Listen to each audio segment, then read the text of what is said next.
سلام كبراتن كبرانن تقتاتلتنا قمي تقنيون لوم يستدالو تحستو عزنا لكم قريبنا لنا نايلوم تحستو أبقرن أفريقيا نزلو ناي كوينات دانكيرا زملكت قوني إثيوبيا كوينات بلالا إثيوبيا أجوار كوينات سنع اللغوث بلالا إثيوبيا عغملني حيللني بزحلني تبلالا إثيوبيا كيح بحري أب جزءاتي كخونيو أبال كيح بحري كخونية تبلالا إثيوبيا إريتشا أب كيح بحري كنت أمبلو إنا كتبل تاني حانا لان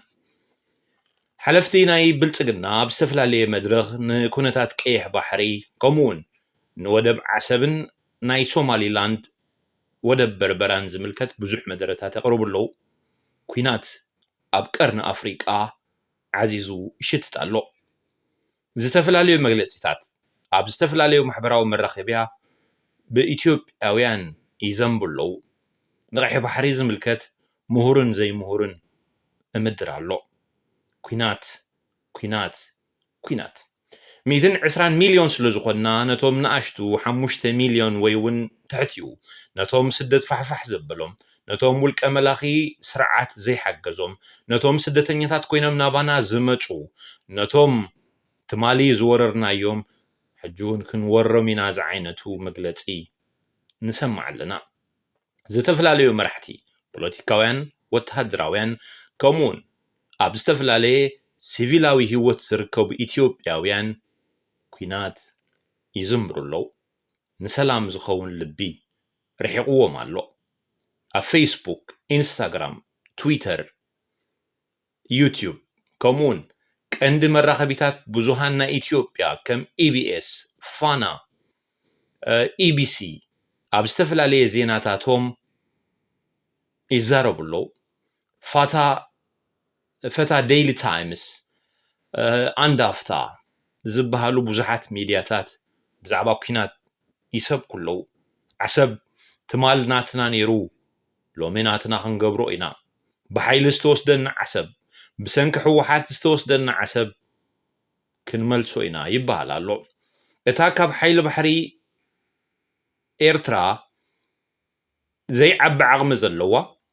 أبز غربا جيزي بحاجز فرنسا حيلو بحري كتهنت زخالت إثيوبيا نبحري إيرترا تقوامت الله عسب إيوز بحال زلو إيرتراوያን ነዚ ጉዳይ እዚ ከመይ ክንሪኦ ኣለና እንታይ ግብረ መልስና ክኸውን ተቃወምትና ደገፍትና ንሃገርና ደው ክንብል ዲና ወይስ ከምዚ ንሪኦ ዘለና ዓሰብ እንተይሉና ንዘራረብ ባሕሪ እንተይሉና ንዘራረብ እምበር ኣይንርሕቕኒና እናበልና ኢና ክንምድር ኣብ ጉዳይ ሃገርና ፍልልያትና ክነፅብብ ዲና ኣብ ጉዳይ ልዕላዊ ግዝኣትና ኣብታ ብሕግን ብደምን ዝተዋሕሰት ኤርትራ እንታይ ኢና ክንገብር ማዕበል ኩናት ኣብ ቀይሕ ባሕሪ ይሽትት ኣሎ ድምፂ ኩናት ኣብ ቀርኒ ኣፍሪቃ ይስማዕ ኣሎ እቲ ኣብ ሶማል ኣብ ኢትዮጵያ ኣብ ወሰናስን ኤርትራን ኢትዮጵያን ኣብ ሱዳን ኩናት ዘይዕረፎ ከባቢ ሕጂ እውን ሓድሽ ደበና ኩናት የንፀላልዎ ኣሎ ኩናት ዓድዋ ኩናት መተማ ኩናት ባድመ ኩናት ወለጋ ኩናት ሶማል ኩናት ትግራይ ኩናት ኣምሓራ ዘይበለየሉ ቀርኒ ኣፍሪቃ ኩናት ዝመፆ ዘሎ ይመስል ንኩነታት ናይዚ ዝገልፅ ብዙሕ ናይ ድጋፍን ተቃውሞ ኩነታት ይመፅእ ኣሎ ኩናት ኣይትሕሰብዎ ኩናት የለን ኩናት ክህሉ ይኽእል እዩ ኩናት እንተሎ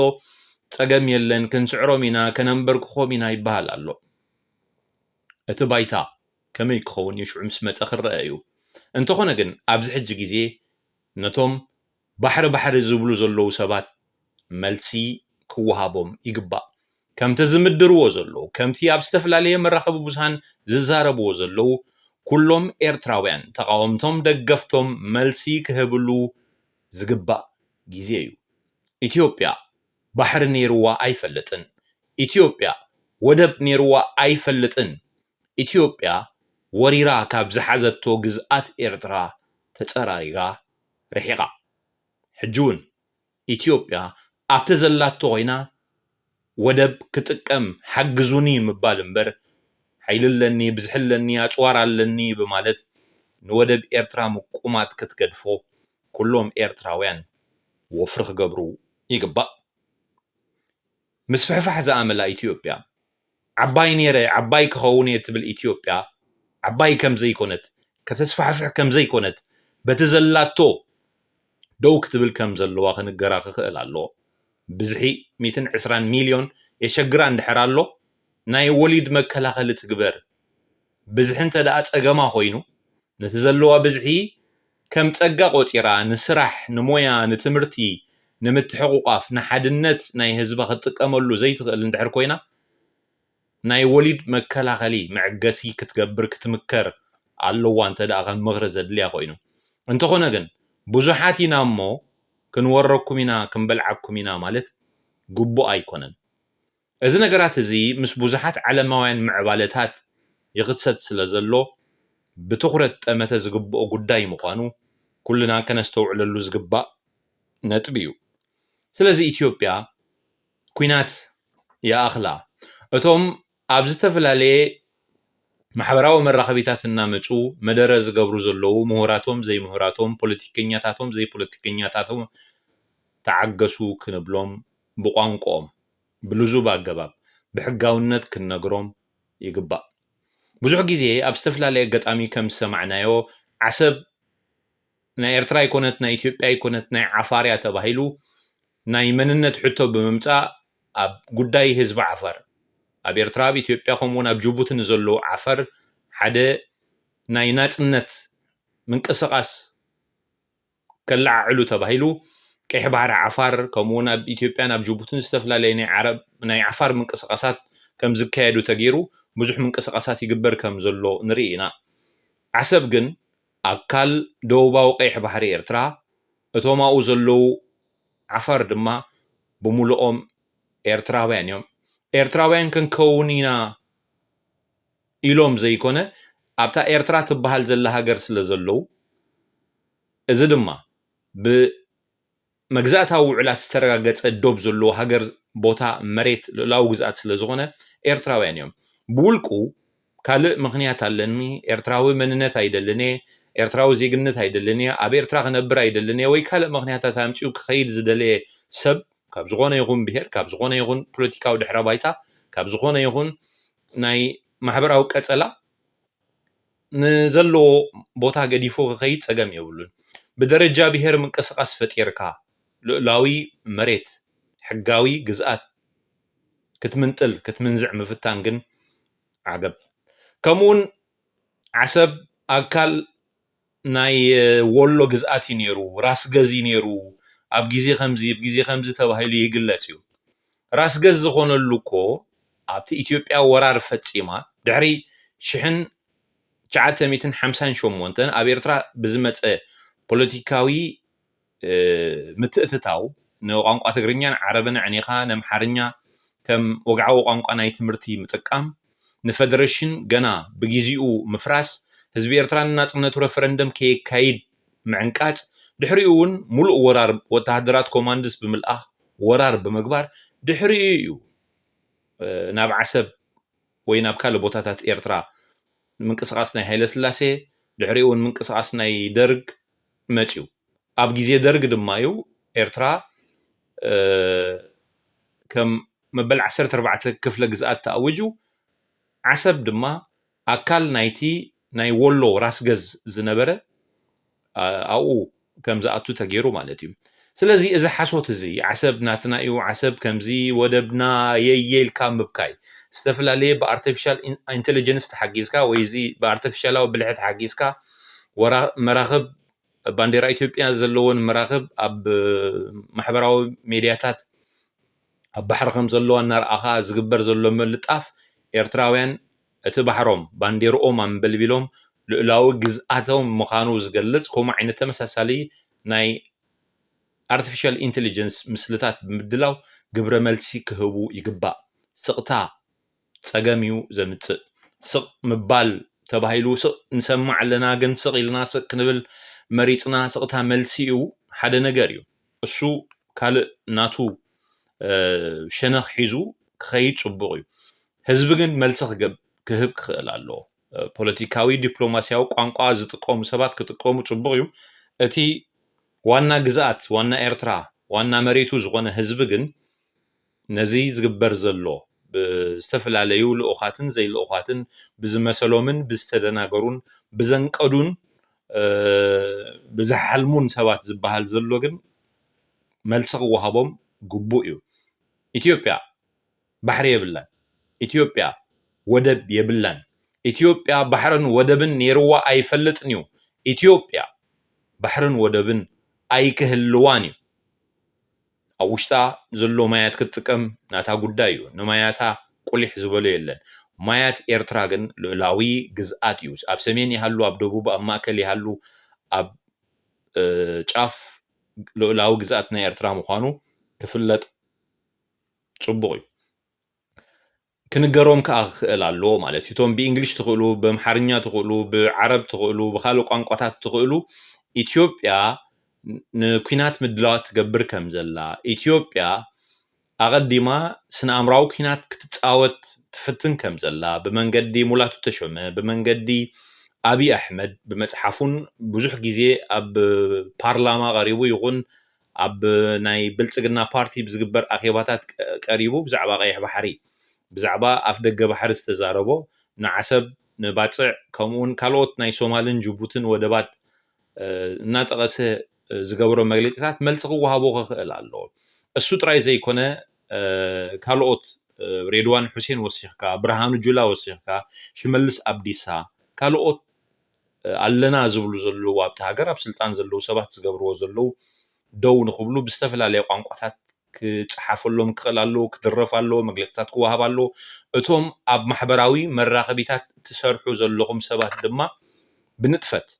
ብዓውታ ብገላፂ ኣረዳኢ ኣእማኒ ብዝኾነ ላግፂ ስምዒት ካልእ ነገራት ከይሓወስካ ኢትዮጵያ መዓስ ወደብ ነይርዋ እታ ዘይተገዝአት ኢትዮጵያ እታ እኳ ንናፅነት ተቃሊሰ ንናፅነት ተቃሊሰ ዘይኮነ ኣነ ከምቶም ንናፅነት ዝተቃለሱ ይኮንኩን ነፃ ነይረ ነፃ ኮይነ ይቅፅል ኣለኹ ኣይተገዛእኩን ትብል ዘላ ነታ ናፃ ዝኾነት ንናፅነት ዝተቃለሰት ብዙሕ መከራ ዝሕለፈት ዋጋ ዝኸፈለት ህዝባ ዝተሰደ ህዝባ ምእንተ መሰሉ ዝተሰውአ ህዝባ ምእንተ መሰሉ ደው ኢሉ ብሕግን ብርትዕን መኪቱ ዝሰዓረ ህዝቢ እንታይ ግበርያ ትብሎ ዘላ እዚ ክግለፀሎም ክኽእል ኣለዎ ፖለቲካዊ ርእይቶ ኣለካ ንስርዓት ኣይትድግፎን ኢኻ ካልእ ማሕበራዊ ዝኾነ ይኹን ሕቶ ኣለካ እሱ ግን ኤርትራዊ ምስኮንካ ሃገራዊ ምስኮንካ ናተይ እትብሎ ቋንቋ መንነት ታሪክ ሃገራዊ ምስሊ ምዝህልወካ እዩ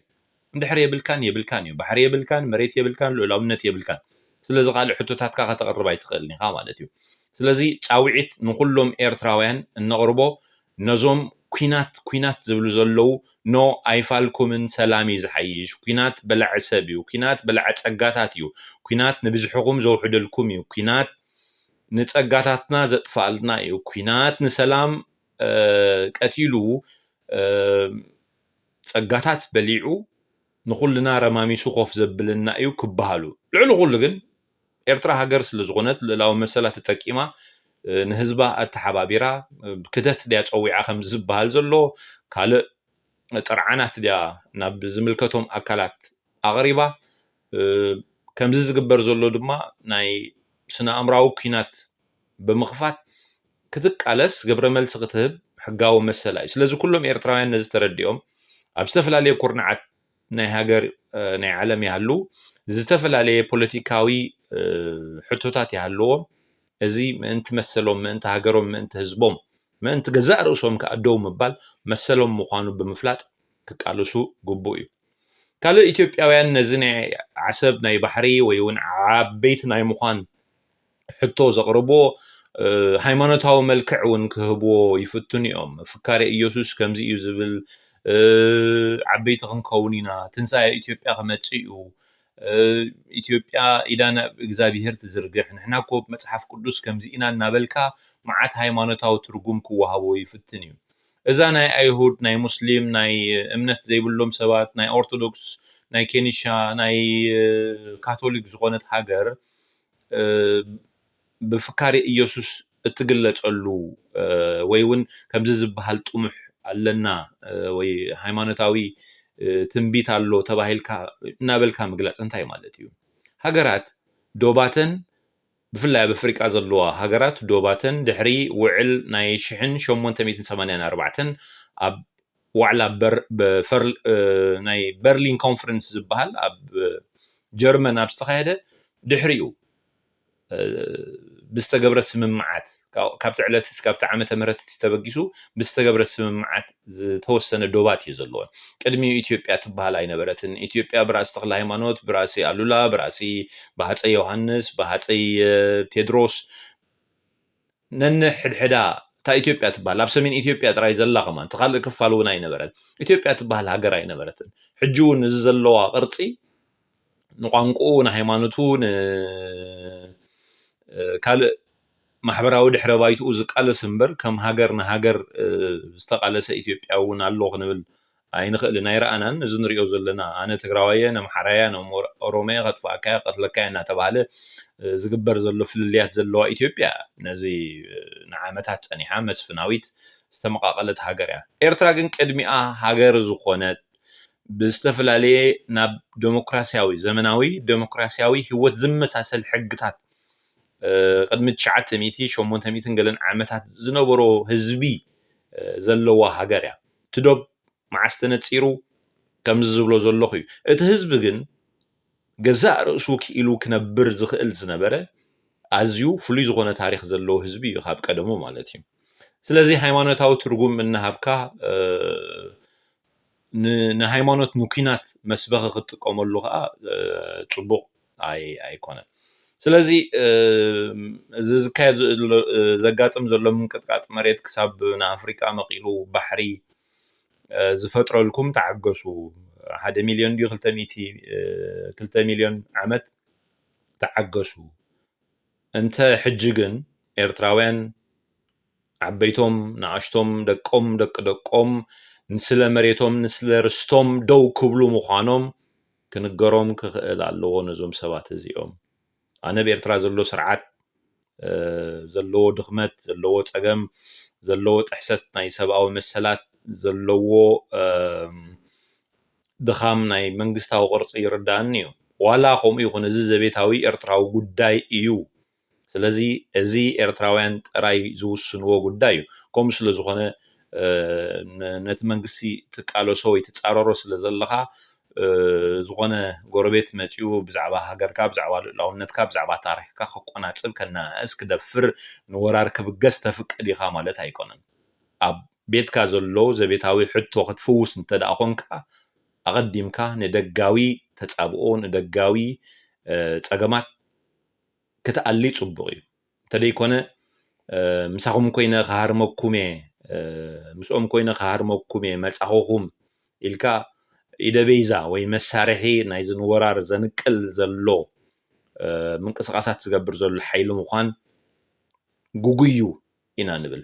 ስለዚ ነዞም ኩናት ዝብሉ ዘለው ኣይፋልኩምን ሰላም ሰላም ኢና ንብሎም ስለዚ ሰላም ንኽሰፍን ንፃር ኩናት መፂሉና ግን ኣይንዳሃል ንስለ ሃገርና ንስለ ህዝብና ንስለ ታሪክና ንስለታ ብሕግን ብደምን ሃገር ዝገበርና ኤርትራ ደው ንበል ኣብ ዘለኹሞ ሰላምን ጥዕናን እምን ኢልኩም ኣብ ዝቕፅል ብካልእ ትሕዝቶ ክመፀኩም እየ ጥዕሙ ኤርትራ ንዘለኣለም ተኸቢራን ተሓፊራን ክትነብር እያ